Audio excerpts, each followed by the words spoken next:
जयराम जी की। तो आज फिजिक्स का जो सेकंड यूनिट है उसका चौथा पार्ट आपके सामने। तो तीसरे पार्ट में अपन ने एक बहुत ही इंपॉर्टेंट क्वेश्चन पढ़ा था, वो था किरचॉफ के नियम। ठीक है, किरचॉफ के दो नियम थे, प्रथम नियम और द्वितीय नियम। तो पहला नियम ये कह रहा था कि संधि की ओर आने वाली या संधि से के दूर जाने वाली समस्त धाराओं का बीजीय योग क्या होता है? शून्य होता है। या अर्थात इसे दूसरे रूप में यह कह दिया गया था कि संधि पर मिलने वाली समस्त धाराओं का बीजीय योग क्या होता है? शून्य होता है। यह था पहला नियम। और दूसरा नियम यह कह रहा था कि किसी बंद परिपथ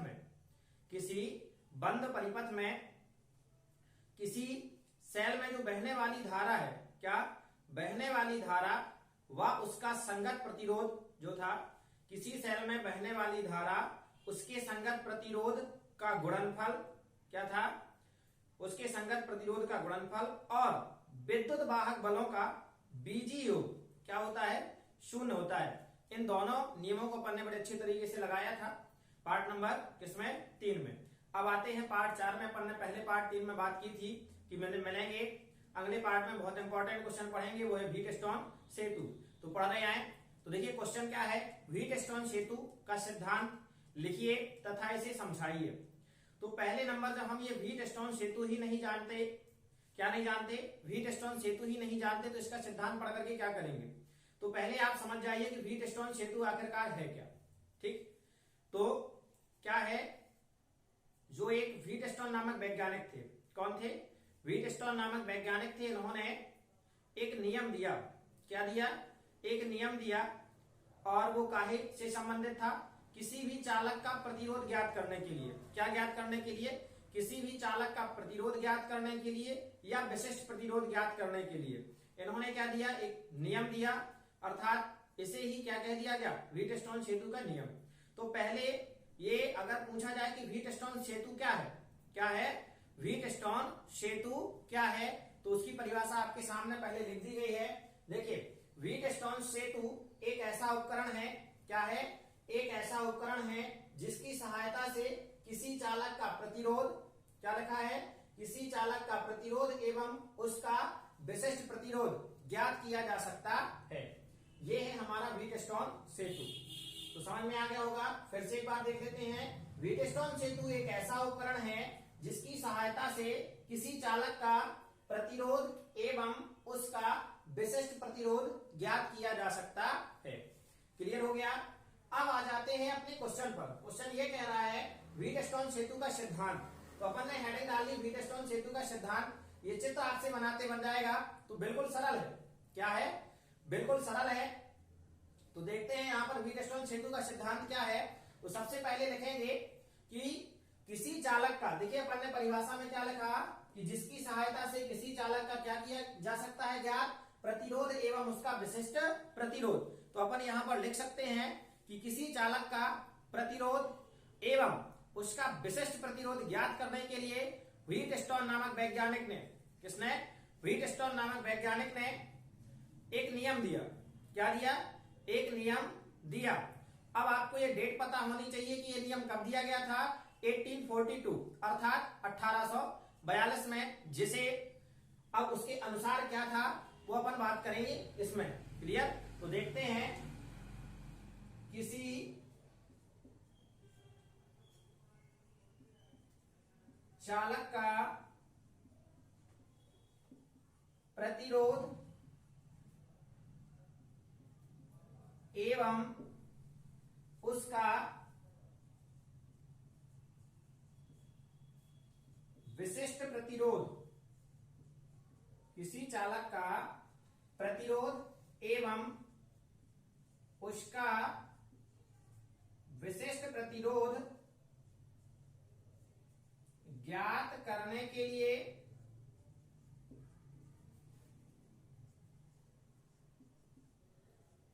1842 अर्थात 1842 में व्हीटस्टोन नामक वैज्ञानिक ने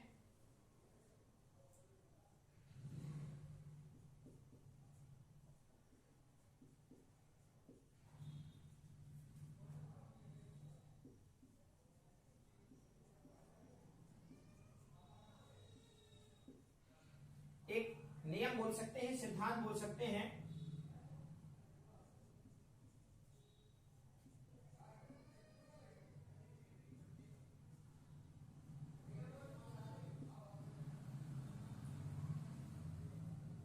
एक सिद्धांत प्रस्तुत किया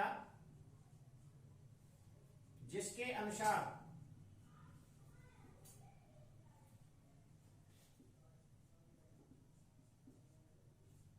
देखना, ये डबल इन्वर्टेड कॉमा लगा दिया। चित्र में देखिए आपको यहां से दिखाई दे रहा होगा P, Q, R और S। ये क्या है? चार प्रतिरोध। क्या है? चार प्रतिरोध। कौन कौन से? P, Q, R, S। हो गया, ये चार प्रतिरोध हैं।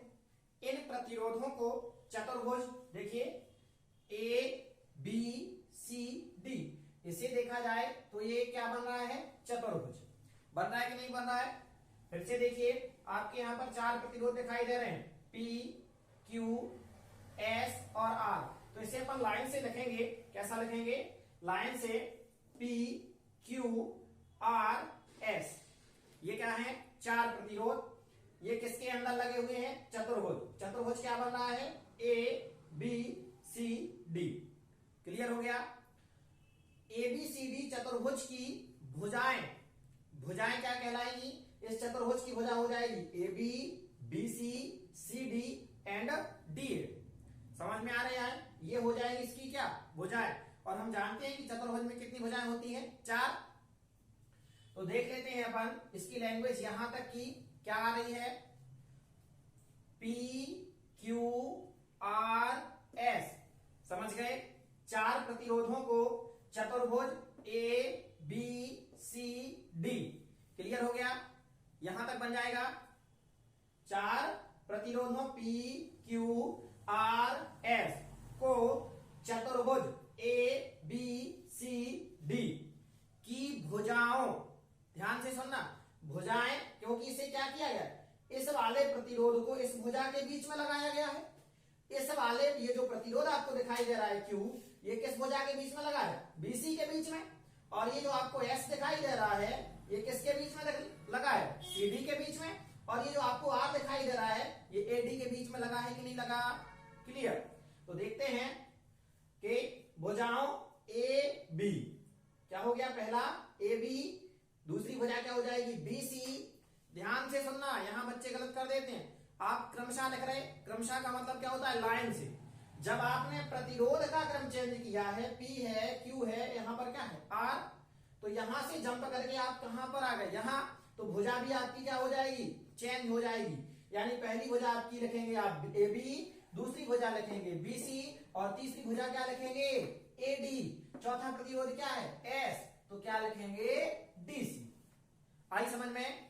इनके मध्य क्या किया गया है? जोड़ा गया। Clear?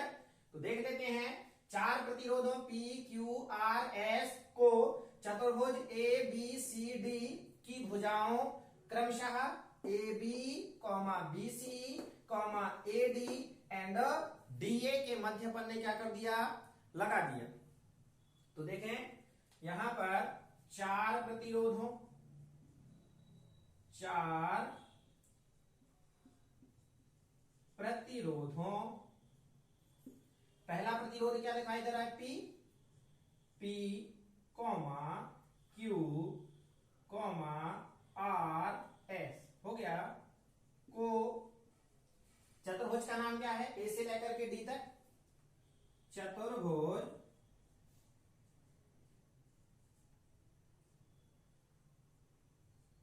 A, B, C, D की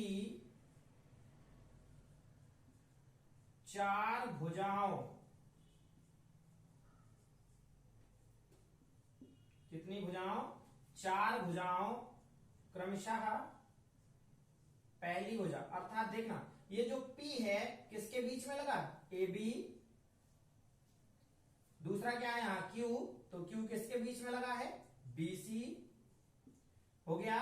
R किसके बीच में लगा है? AD। और ये S बचा, ये S किसके बीच में लगा है? DC। क्रमशः A B B C A D और डी सी के मध्य लगा देते हैं।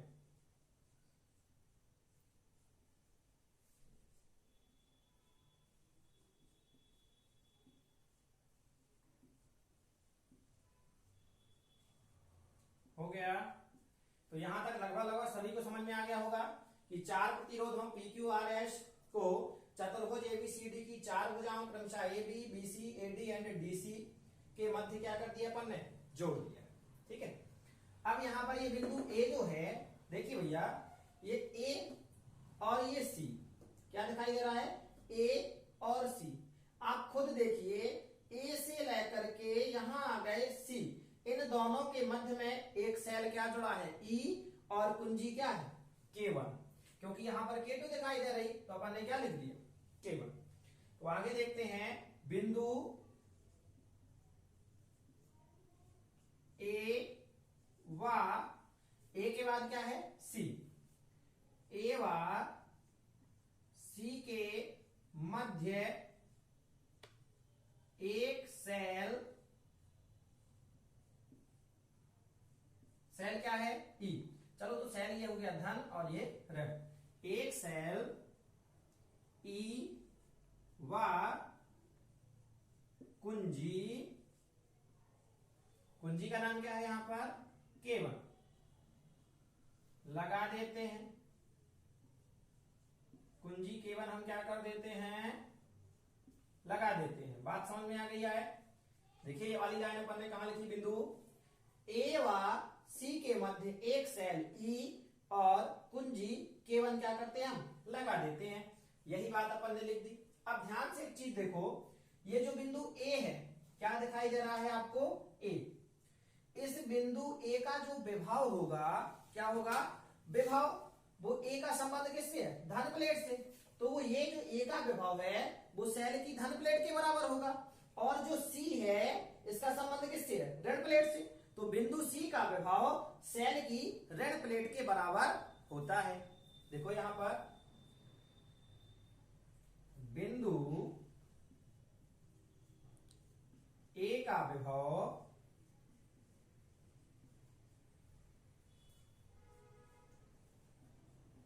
सेल की, देखिए ए का संबंध किस प्लेट से है, धन प्लेट से। सेल की धन प्लेट के बराबर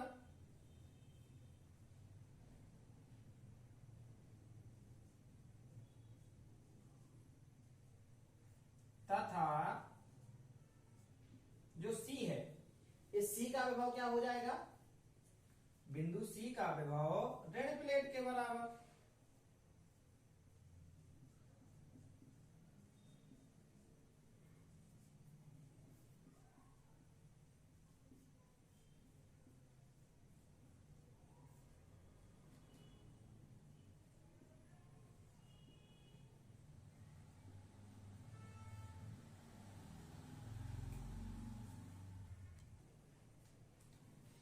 तो यहां पर हो गया अपना, इसके क्या होता है, ऋण प्लेट के विभव के बराबर होता है।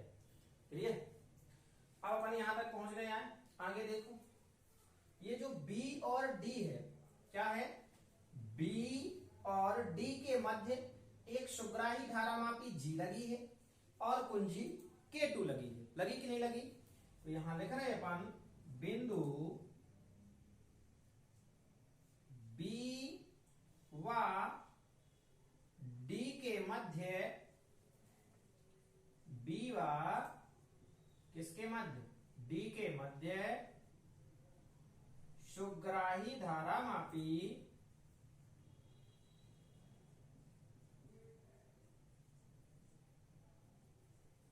क्या है, G। सुग्राही धारामापी G तथा कुंजी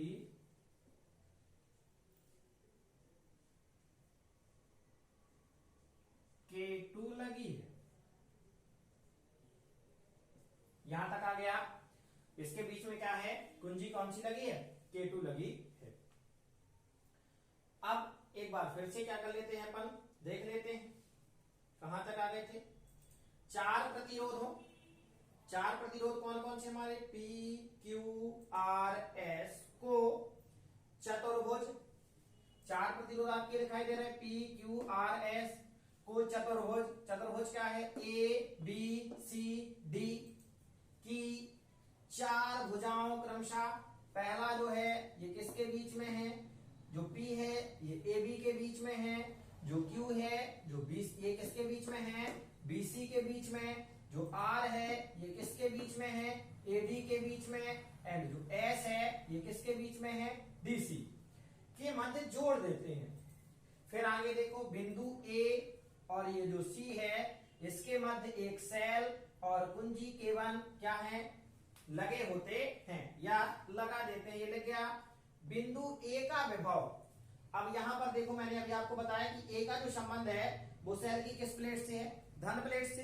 तो A का जो विभव होगा वो सेल की धन प्लेट के विभव के बराबर होगा। जितना इसका विभव होगा उतना ही इसका विभव होगा, और चूंकि C का संबंध किससे है, ऋण प्लेट से, तो जितना इसका संबंध विभव होगा उतना ही विभव किसका होगा, C का। तो यहां पर मैंने कहा कि बिंदु A का विभव सेल की धन प्लेट के विभव के बराबर होता है। चलो यहां थोड़ा सा अपन विभव देखो लिख लेते हैं, क्योंकि आप लोग क्या कर रहे हैं, अपना नोट करते जा रहे हैं। तो देखिए यहां पर A का विभव सेल की धन प्लेट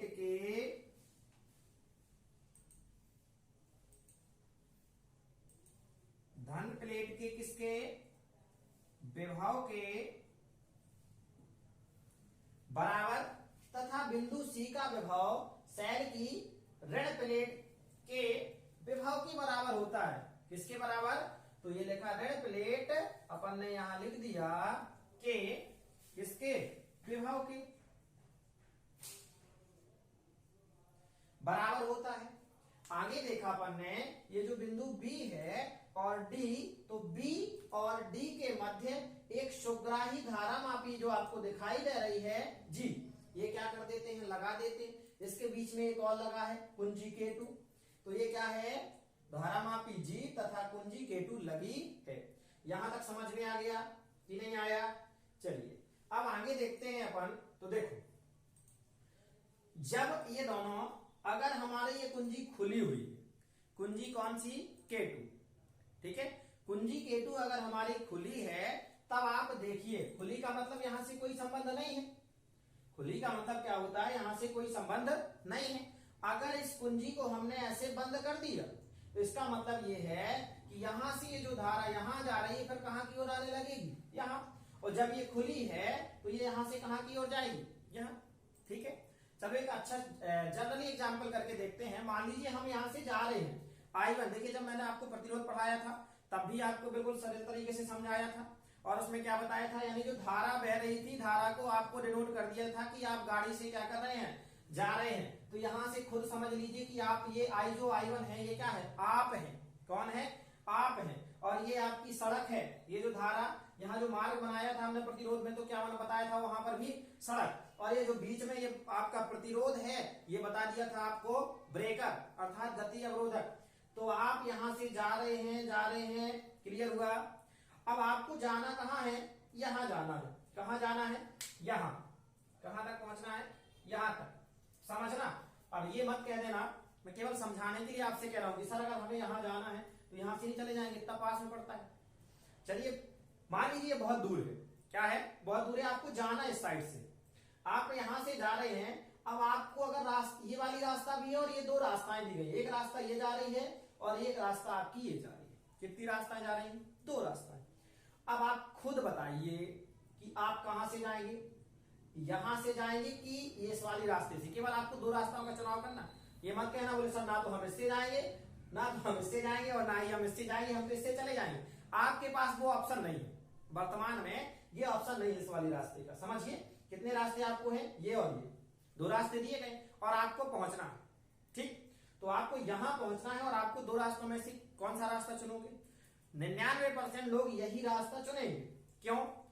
क्योंकि ये रास्ता क्या है, ये सुगम है, मतलब जल्दी पहुंच जाना। अब कोई ये कह देगा बोले सर अगर नहीं, इन दोनों में से जो रास्ता VIP होगा, मेन रोड होगा, उस पर जाएंगे। अरे बात यहाँ उसकी नहीं है, केवल समझने की है। चलो दोनों रोड VIP, हमने ये कह दिया, दोनों रास्ता कैसे VIP है, तब तो जाकर के आप यही चुनोगे ना। लेकिन अब यहाँ का पुल टूटा हुआ है, नदी का पुल क्या है, टूटा हुआ है, तो अब चाहे मजबूर ही हो आप यहां से नहीं जाओगे, चाहे वो 20 किलोमीटर का हमें चक्कर चाहे लगाना पड़े, कहां से जाओगे, यहां से। तो इसका मतलब कुंजी खुली होने का मतलब ही ये पुल टूट गया। क्या हो गया, पुल टूट गया। अब तो आप कहां से जाओगे, ऐसे ही जाओगे। तो हमें जो समझ, और अगर पुल बंद है, पुल बना हुआ है अर्थात कुंजी K2 हमारी पहले से खुली नहीं है, बंद है, तब तो यूं जाकर के यूं आ जाएंगे, काहे को काम करेंगे। तो ये बात हम समझाना ये चाह रहे थे कि जब ये कुंजी K2 क्या है, खुली है, तो ये जो P है, यहां से धारा ये जाएगी इस तरीके से, जा रही कि नहीं, ये गई ये गई ये गई ये गई, इस तरीके से। तो यहां देखिए, अगर कुंजी K2 खुली है तो हमारा जो प्रतिरोध P होगा, कौन सा होगा, प्रतिरोध P और Q लाइन से मिल रहे हैं ना, तो प्रतिरोध P और Q आपस में किस क्रम में जुड़े हैं, श्रेणी क्रम में। ठीक है। अब अगर अब देखना, अब आपको इस साइड से जाना है, कहां से, अभी आपने यहां से जाना था तो यहां, अब आपको यहां से जाना है उसी तरीके से यहां। तो बात वही है कि अगर आपका ये रास्ता बंद होगा, मतलब पुल चालू होगा यानी कुंजी K2 बंद होगी, तब तो आप यहीं से जाओगे, और नहीं होगी तब आप कहां से जाओगे, इस तरीके से। तो यहां समझ लीजिए कि अब ये जो I1 जा रही है यहाँ की यहां तक आ गई, यानी कि P और Q किस क्रम में जुड़े हैं, हमारे श्रेणी क्रम में। फिर जब यहां से जा रहा है तो R और S, ये भी तो क्या है, बंद नहीं है, खुली ही है, तो यहां पर ये R और S किस क्रम में जुड़े हैं, श्रेणी क्रम में। क्लियर हो गया। तो चित्र में जब कुंजी हमारी K2 क्या है, खुली है, तब प्रतिरोध P और प्रतिरोध Q किस क्रम में होते हैं, श्रेणी क्रम में, और प्रतिरोध R तथा S श्रेणी क्रम में। लेकिन प्रतिरोध P और Q आपस में मिलकर, क्या करके, आपस में मिलकर, और R और S ये दोनों आपस में मिलकर, देखिए दोनों एक दूसरे के किस क्रम में है, समांतर क्रम में। किस क्रम में है, समांतर क्रम में जुड़े हुए हैं। कब, जब ये दोनों मिलकर के, ये देखो ये जो पूरा है ये इसके क्या है, समांतर क्रम में लगा हुआ है। चलो तो यहां पर लिख लेते हैं चित्र में, या चित्र से स्पष्ट है,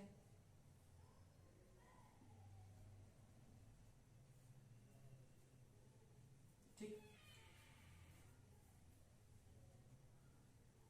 यदि कुंजी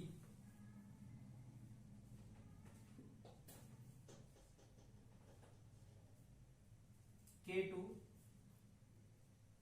कैसी, खुली है, तो प्रतिरोध P और प्रतिरोध Q श्रेणी क्रम में।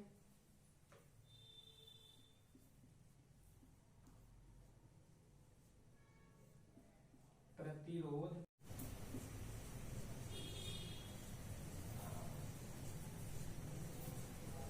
श्रेणी क्रम में क्या है, जुड़े, या श्रेणी क्रम में होंगे।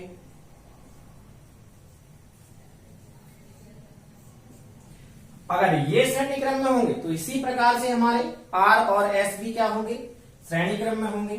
इसी प्रकार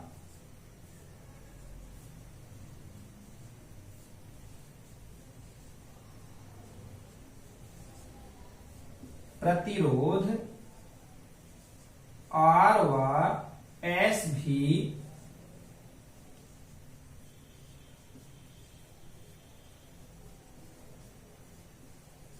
श्रेणी क्रम में होंगे। हो गए। अब लेकिन जब ये P और Q देखा जाए, ये दोनों मिलकर, और R और S मिलकर के आपस में किस क्रम में लगे हुए हैं, समांतर क्रम में। तो चलो अपन ऊपर का मिटाए ले रहे हैं, यहां तक जो आवश्यकता थी।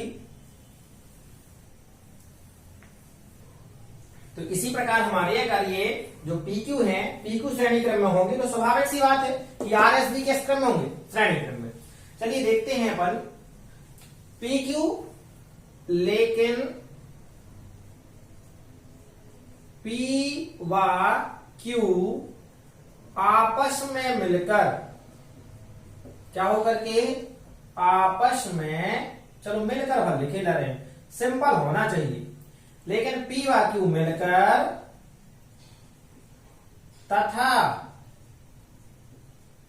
R व S मिलकर देखिए भैया, ये P और Q मिल जाए, R और S मिल जाए, तो दोनों हमें समांतर क्रम में दिखाई देते हैं। तो लेकिन P व Q मिलकर तथा R व S मिलकर समांतर क्रम में होंगे। किस क्रम में होंगे? समांतर क्रम में होंगे। अब देखिए, ये जो BD है, क्या है? ये BD, ये क्या है? संतुलन का कार्य करती है या सेतु का कार्य करती है। तो यहां लिख दिया अपन ने कि जो भुजा है, सीधा सीधा ये लिख दिया जाए, भुजा BD किसका कार्य करती है? सेतु का, मतलब जोड़ने का। तो सेतु का कार्य करती है। अभी अपन ने बताया भी है कि ये किस क्रम में चला जाएगा। नहीं तो यहां पर जब आपने बताया नहीं था कैसे जाना, ये पुल टूटा हुआ पुल यानी क्या होता है? सेतु। तो ये जो BD है, ये दोनों के बीच में किसका कार्य करती है? सेतु का कार्य करती है। इधर देखो, संतुलन की अवस्था में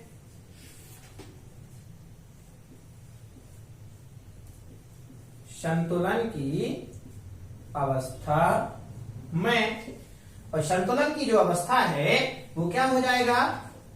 P बटे Q बराबर का R बटे S। हो गया कि नहीं? P बटे Q और बराबर का R बटे S। यही हमारा क्या है? व्हीटस्टोन सेतु का सिद्धांत है। तो लिख सकते हैं अपन, यही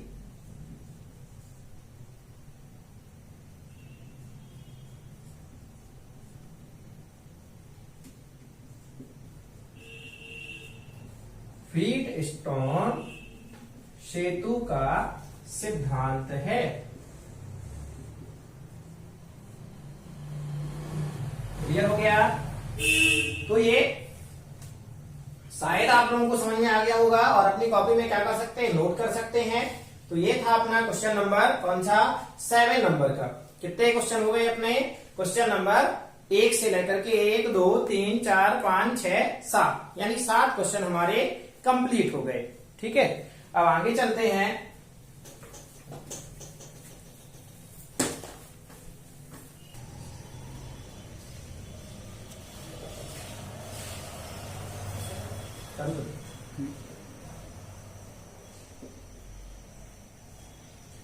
अब ये 7वां क्वेश्चन के बाद अब आ जाते हैं 8वां क्वेश्चन। 8वां क्वेश्चन ये कह रहा है, शंट क्या है?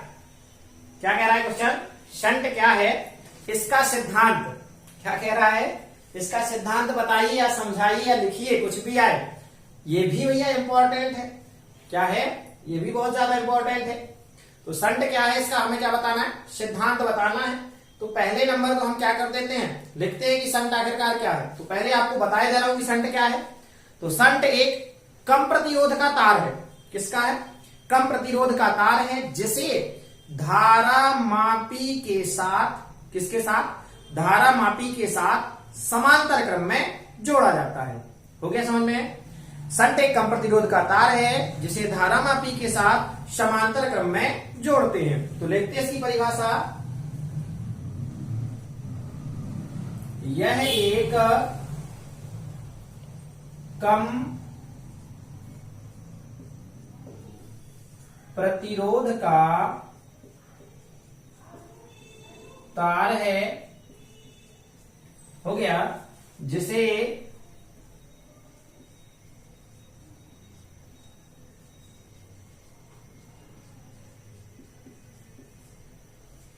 धारा मापी के साथ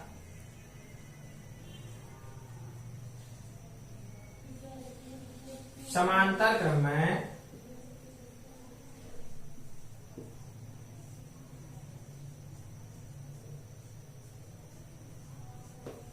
जिसे धारा मापी के साथ किस क्रम में जोड़ा जाता है? समांतर क्रम में जोड़ा जाता है।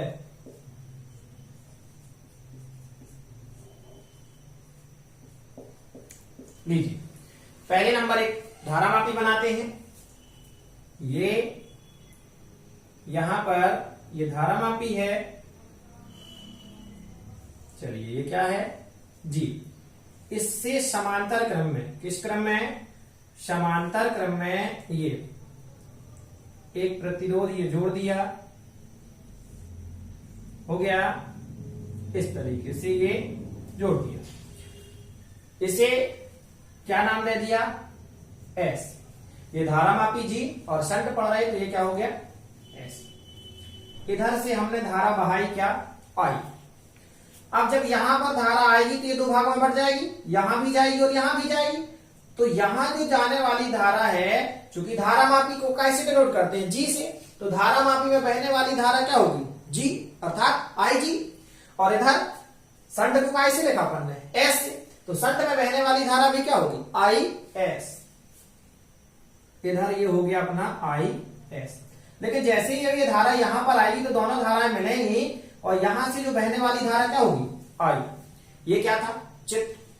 यहां अपन ने, ये है अपना शंट। क्या है? शंट। परिभाषा में क्या लिखा? शंट एक कम प्रतिरोध का तार है जिसे धारा मापी के साथ समांतर क्रम में जोड़ते हैं। तो ये रही हमारी धारा मापी और ये रहा शंट, दोनों किस क्रम में जुड़े हैं? समांतर क्रम में। क्लियर? अब हमें इसका क्या बताना है? सिद्धांत। तो हेडिंग डाली अपन ने और लिखा सिद्धांत।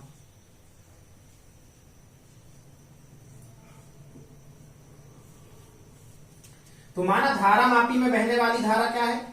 आई जी। ठीक, तो देखो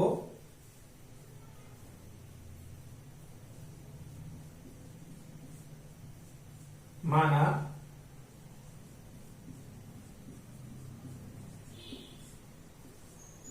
धारा मापी में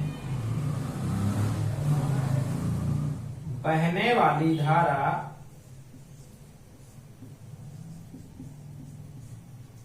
मापी में कौन सी धारा बह रही है? आई जी। आई जी तथा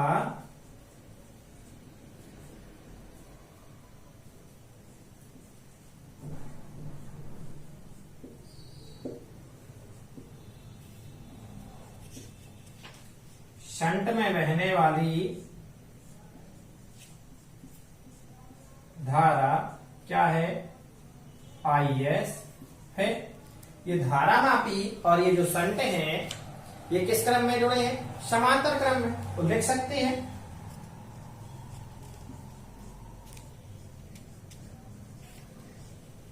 धारा मापी क्या है? जी व शंट एस परस्पर किस क्रम में जुड़े हैं? समांतर क्रम में।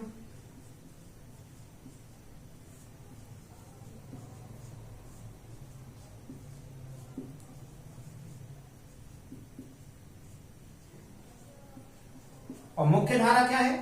आई।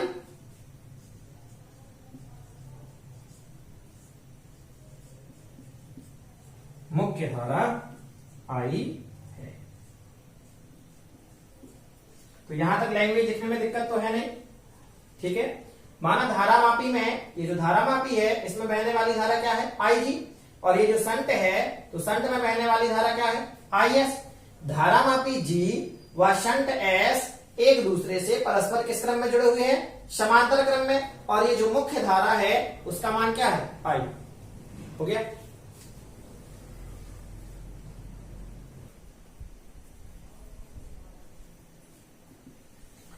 तो ये मुख्य धारा अगर आई है तो देखिए आई बराबर क्या हो सकता है अपना?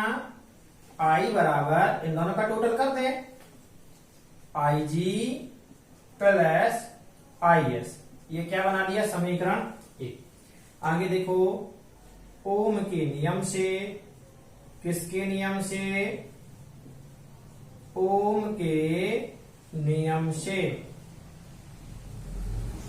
देखना, ओम का नियम अपन ने जब से ये चैप्टर स्टार्ट किया था, या यूं कहें तो यूनिट स्टार्ट की है, ओम का नियम हमारा पीछा नहीं छोड़ रहा है।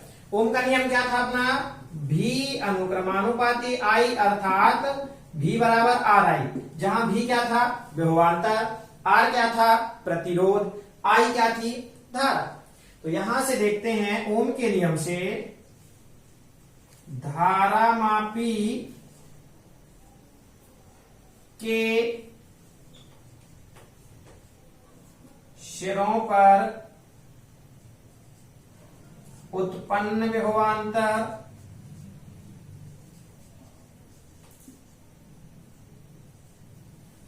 उत्पन्न क्या विभवांतर।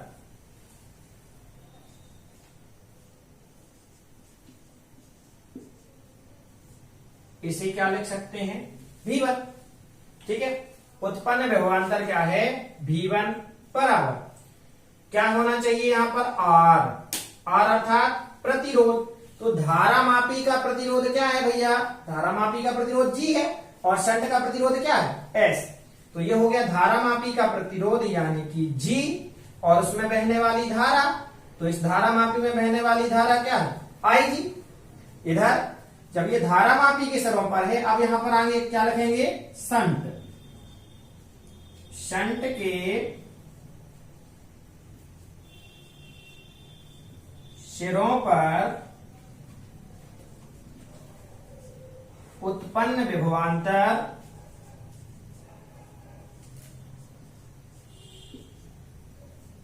यहां क्या लिख दिया जाए V2। तो शंट का प्रतिरोध क्या है S और शंट से बहने वाली धारा क्या है IS।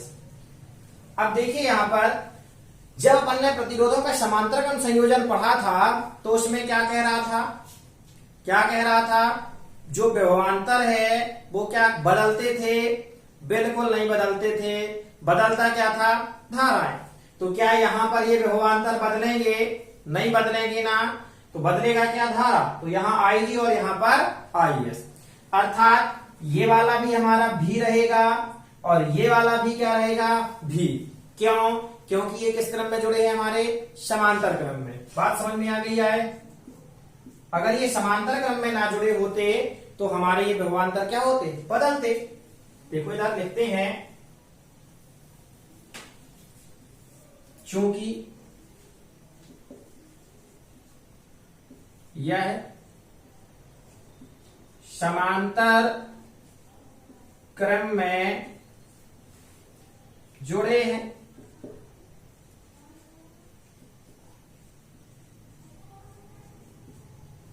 अतः दोनों के विभवांतर क्या होंगे समान होंगे।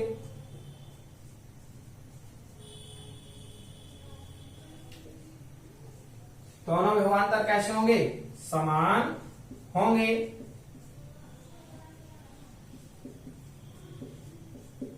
तो दोनों विभवांतर समान करने का मतलब इसे और इसे हम दोनों को क्या किए दे रहे हैं बराबर किए दे रहे हैं। या यूं कहें, चलो आपकी संतुष्टि के लिए हम आपसे क्या किए दे रहे, यहाँ V1 लगाए दे रहे और यहाँ पर V2। इसे समीकरण 2 नाम दिए दे रहे और इसे समीकरण 3 नाम दिए दे रहे होंगे। अतः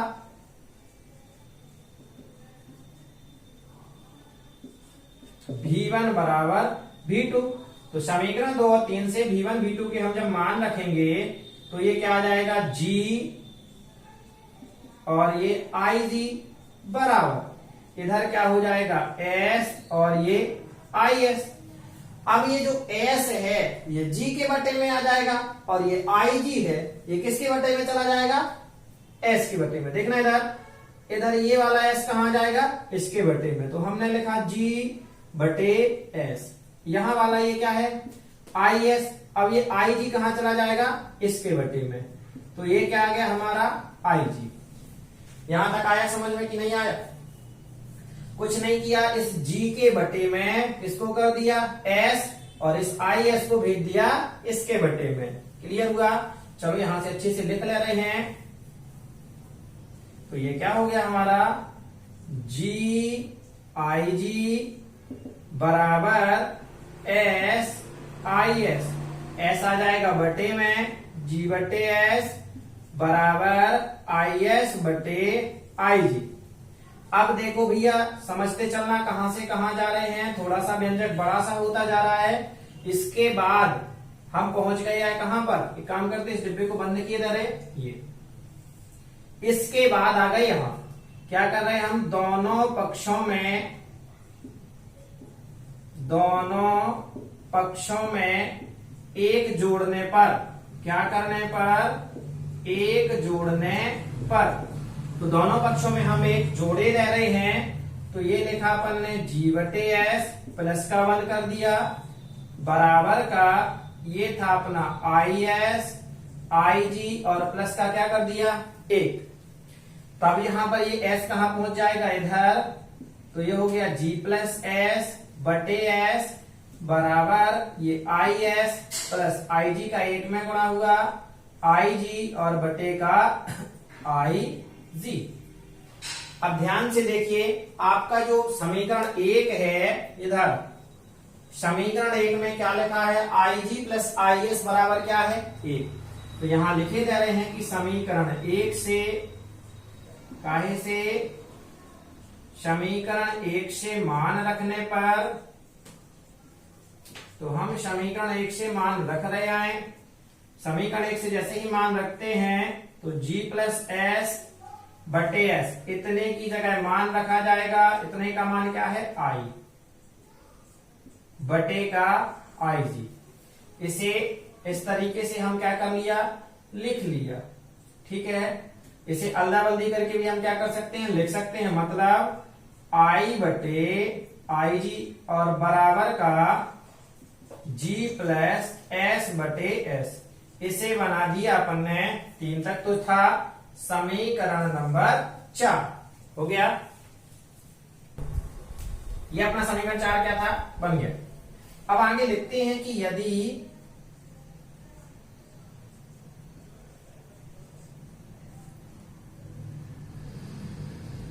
मुख्य धारा का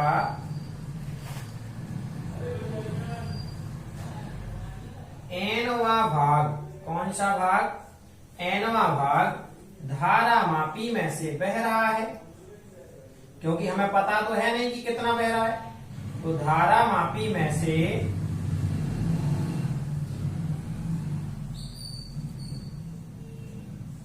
बह रहा है, तो ये तो है मुख्य धारा, इसका ये धारा मापी की है, तो मान लीजिए इसका कितना भाग बह रहा है nवां भाग, तब क्या हो जाएगा हमारा आई बटे आई जी बराबर का n और इसे दे दिया समीकरण 5। आप देखिए समीकरण 4 और 5 के दोनों के बाएं पक्ष क्या हैं बराबर हैं, और बाएं पक्ष बराबर है तो स्वाभाविक सी बात है कि दाएं पक्ष क्या हो जाएंगे बराबर हो जाएंगे। तो अपन ने लिखा समीकरण 4 व 5 से, ठीक है, समीकरण 4 और 5 से जब इनके दोनों पक्ष के क्या है बाएं पक्ष बराबर हैं तो ऑफकोर्स इनके दाएं पक्ष क्या होंगे बराबर। समीकरण 4 का दायां पक्ष ये है और समीकरण 5 का दायां पक्ष ये है, तो यहां बराबर कर रहे हैं तो ये हो गया G प्लस एस बटे का एस और बराबर का n। ये s कहां चला जाएगा इधर गुणा में, चलिए इसके बटे में कुछ नहीं है, अपन ने क्या कर लिया 1, ये s कहां चला जाएगा उधर गुणा में, तो ये हो जाएगा हमारा G प्लस एस बराबर का n s। इस s को और भेज दे उस साइड, चूंकि ये s इस साइड का है प्लस का है, उस साइड जाएगा तो काहे का हो जाएगा माइनस का, तो ये माइनस का s। और एक चीज देखो इन दोनों में हमें s क्या दिखाई दे रहा है कॉमन दिखाई दे रहा है, s कॉमन ले लिया, यहाँ क्या बचेगा n-1। ये जो n-1 है ये कहां जाएगा बटे में, तो G बटे n-1 बराबर का क्या हो गया s। इन दोनों को अलग पलट कर दो, मतलब s बराबर G बटे n-1, और यही हमारा शंट का क्या है सिद्धांत है। तो यहां तक क्या था समझ में आया। लास्ट में अपन को ये लैंग्वेज लिख देनी है कि क्या करना है कि इसमें से धारा मापी में से n-1 भाग क्या होगा इसमें से प्रवाहित होना चाहिए। ये क्या था शंट का सिद्धांत। एक बार जल्दी से अपन पूरा देख लेते हैं, सरल क्वेश्चन है। ये चित्र बना लिया, माना धारा मापी में से बहने वाली धारा क्या है अपनी IG, धारा मापी में से बहने वाली धारा क्या है IG, शंट में से बहने वाली धारा क्या है IS, धारा मापी का प्रतिरोध क्या है G और शंट का प्रतिरोध क्या है S, और मुख्य धारा क्या है I। अगर मुख्य धारा I है तो इसे हम क्या लिख सकते हैं, इन दोनों का प्लस करके क्या कर सकते हैं लिख सकते हैं I बराबर IG प्लस IS। ओम के नियम से, ओम का नियम क्या कहता है V बराबर RI होता है। R जहां पर प्रतिरोध है और I जहां पर धारा है, तो क्या हो जाएगा, धारामापी के सिरों पर उत्पन्न विभवांतर। तो जो धारामापी के सिरों पर उत्पन्न विभवांतर होगा वो V1 बराबर क्या होगा, धारामापी में से कौन सी धारा बहेगी, G, और उसका देखिए अपन ने लिखा ये धारामापी में से कौन सी धारा बह रही है, IG, और इसका प्रतिरोध क्या है, G, इन दोनों का गुणनफल। तो ये हो गया हमारा समीकरण 2। और धारामापी के बाद यहाँ पर केवल क्या है, धारामापी की जगह पर शंट, तो शंट का प्रतिरोध क्या है, S, और शंट में बहने वाली धारा क्या है, IS। तो ये हो गया SIS। इसे बना दिया समीकरण 3। चूंकि ये दोनों देखो हमारा यहाँ पर परिभाषा ही कह रही है दोनों किस क्रम में है, समांतर क्रम में। तो इन दोनों को अगर ये समांतर क्रम में जुड़े हैं तो समांतर क्रम में विभवांतर परिवर्तित नहीं होता, तो इनका विभवांतर ज्यों का त्यों रहेगा। अर्थात ये लिख दिया अपन ने, चूंकि ये समांतर क्रम में जुड़े हैं अतः दोनों विभवांतर कैसे होंगे, समान होंगे। और समान होंगे तो हमने क्या लिख दिया, V1 बराबर V2। तो V1 का मान क्या है, GIG, और तो अपन ने यहाँ पर V1 की जगह लिख दिया GIG, बराबर की जगह बराबर, V2 का मान कितना है, SIS। तो ये लिख दिया SIS। ये जो S है ये G के बटे में आ गया बराबर, और ये जो IG है ये IS के बटे में पहुंच गया। हमने अपने मन से एक काम किया कि दोनों पक्षों में क्या कर दिया, एक जोड़ दिया। तो इस वाले पक्ष में एक जोड़ा और इसे सॉल्व किया तो G और S का एक में गुणा हो जाएगा S, और बटे का S, यहाँ पर IG का एक में गुणा हो गया IG। समीकरण 1 से हम क्या करेंगे, I का मान रख देंगे, क्योंकि इतने की जगह क्या रख सकते हैं, I, हमने ये रख दिया। तो हमारा ये ज्यों का त्यों यहाँ पर भर क्या आ गया, I। तो I बटे IG और G प्लस S हो गया। इसे बना दिया अपन ने समीकरण नंबर 4। यदि मुख्य धारा का, किसका, मुख्य धारा का nवां भाग, कौन सा भाग, nवां भाग धारामापी में से बह रहा है, क्योंकि हमें पता नहीं है कि कितना भाग बह रहा है। मान लीजिए nवां भाग धारामापी में से बह रहा है तो इतने के बराबर क्या हो जाएगा, n। इसे बना दिया समीकरण 5। समीकरण 4 और 5 से देखो दोनों के बाएं पक्ष में क्या दिखाई दे रहे हैं, बराबर। तो इनकी स्वाभाविक सी बात है कि इनके दाएं पक्ष क्या होंगे, बराबर। तो हमने इन दोनों के दाएं पक्ष क्या कर लिए, बराबर कर लिए। तो ये गुणा कर दिया, इसका तो ये ज्यों का त्यों S का n में गुणा हो जाएगा NS। इस S को हमने उस साइड भेज दिया, NS माइनस S। यहां से S दोनों में कॉमन दिखाई दे रहा है, S कॉमन ले लिया, n-1। तो यहाँ पर n-1 कहा जाएगा नीचे और बराबर का S। इन दोनों को हमने क्या कर दिया, बदल दिया। अर्थात दोनों को अगर अपन परिवर्तित करते हैं तो कोई दिक्कत नहीं जाती है। तो ये था हमारा टोटल शंट का सिद्धांत। केवल हमें क्या लिखनी है, 2 लाइनें लिखनी है जो अपन बोर्ड पर लिख रहे हैं। अब देखो अपना यहाँ तक आ गया, इसे अपन ने ब्रैकेट में बंद कर दिया। अभी अपन ने कहा था कि 2 लाइनें क्या करेंगे, लिखेंगे। तो वो 2 लाइनें ये हैं, अर्थात यदि मुख्य धारा का nवां भाग, कौन सा, nवां भाग धारामापी में से प्रवाहित करना चाहते हैं, देखना। तो यहाँ पर नीचे क्या लिखा है, n-1।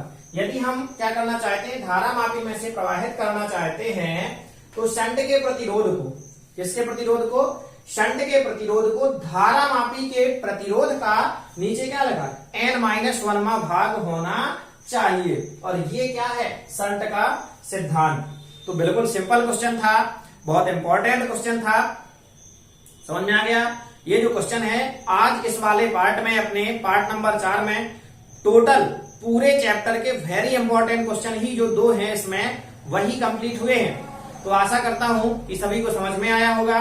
पढ़ते रहें, मुस्कुराते रहें। पुराने पार्ट जिसने 1, 2, 3 नहीं देखे हैं, क्या नहीं किए हैं, नहीं देखे हैं, और वो देख लें।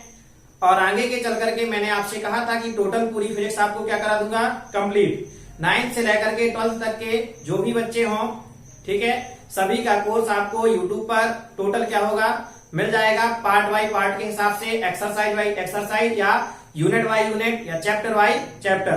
क्लियर है। तो जिस हिसाब से आपको क्या है मिल जाएगा।